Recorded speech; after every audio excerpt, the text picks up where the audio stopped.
Assalamualaikum warahmatullahi wabarakatuh. Hai Naomi, how are you today? Nah, semoga Naomi bisa dalam keadaan sehat ya nak. Nah, jumpa lagi dengan Miras nih. Kali ini kita belajar tentang SPDP.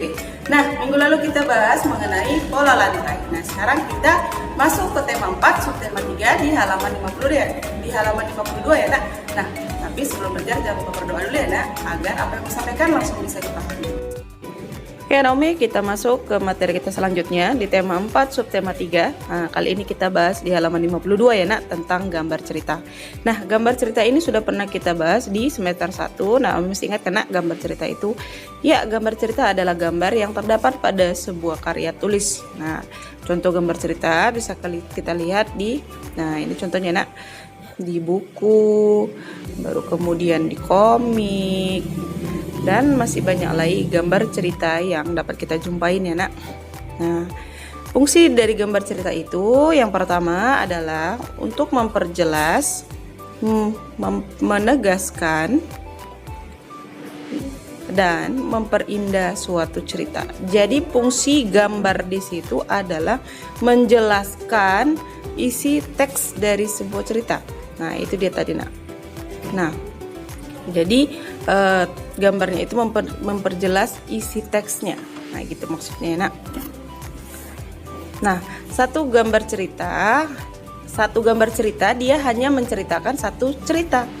Maksudnya kalau dia satu gambar itu menceritakan satu cerita. Nah, gitu maksudnya nak. Jadi kayak contohnya di sini ada satu gambar, ya dia cuman cukup untuk satu cerita. Di sini Jaka dan Rudi diberi gambar harus diwarnai bersama. Nah, itu satu gambarnya untuk satu ceritanya. Nah, gitu maksudnya nak. Nah, Naomi, kalau kita ingin membuat gambar cerita, kita perlu adanya objek gambar ya nak. Objek gambar ini adalah untuk menggambarkan suasana dalam ceritanya.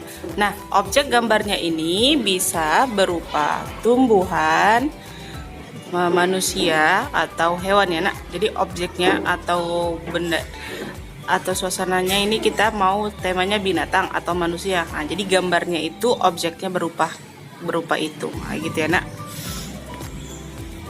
Objeknya bisa berupa manusia, hewan, tumbuhan, atau benda-benda yang lain. Nah, itulah tadi objek gambar atau untuk menerangkan suasana dalam gambar ceritanya.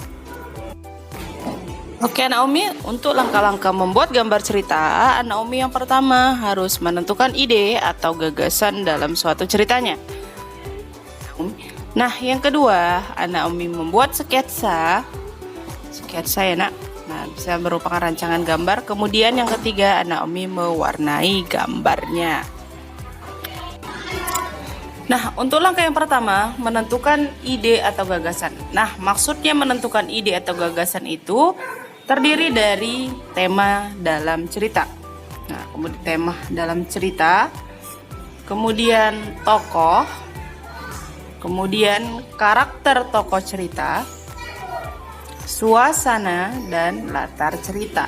Nah, jadi kalau kita ingin membuat suatu gambar cerita, langkah awalnya itu menentukan ide. Idenya itu berupa tema seperti apa yang kita akan gunakan, tokohnya seperti apa, karakter tokohnya seperti apa, suasana dalam ceritanya seperti apa, dan latar ceritanya seperti apa. Kemudian yang kedua, kita membuat sketsanya. Nah, sketsa ini adalah rancangan gambar. Jadi rancangan yang kita buat itu kita menggunakan pensil ya nak. Nah, kita buat dulu sketsa berupa rancangan gambar menggunakan pensil. Nah, setelah selesai, nah ini contohnya nak. Ini contoh sketsa, masih dibuat menggunakan pensil. Kemudian yang ketiga, kita mewarnai. Nah, tujuan dari mewarnai gambar adalah supaya gambar itu nampak lebih cantik, nampak lebih indah, dan lebih menarik ketika kita melihatnya.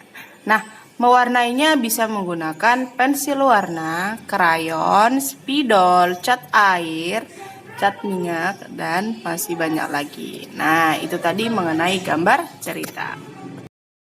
Nah, sekarang Naomi udah paham kan mengenai gambar cerita. Nah, tugas Naomi hari ini adalah buatlah gambar cerita, temanya tentang kesehatan ya nak. Kemudian rancanglah gambar atau buatlah sketsa, kemudian warnai dan berilah cerita pada gambar tersebut. Oke Naomi, semangat belajarnya. Kita lanjut lagi minggu depan. Assalamualaikum warahmatullahi wabarakatuh. Bye bye Naomi.